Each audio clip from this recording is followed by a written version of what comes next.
علم الانتداب الفرنسي ولا علم الاستقلال؟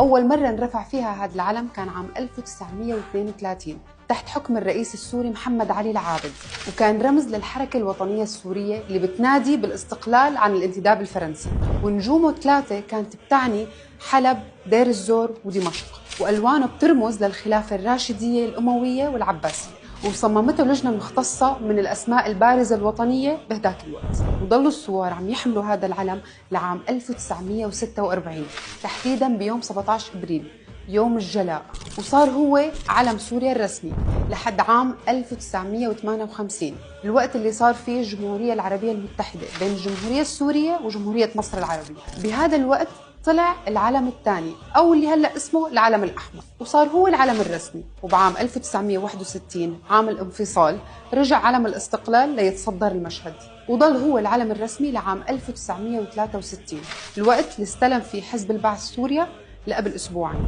وب8 ديسمبر 2024 رجع علم الاستقلال هو العلم الرسمي للجمهورية العربية السورية. فهذا العلم لا يرمز لعلم عادي فقط، بل هو عمره عشرات السنين، وتاريخه مو 14 سنة، تاريخه عمره 92 سنة.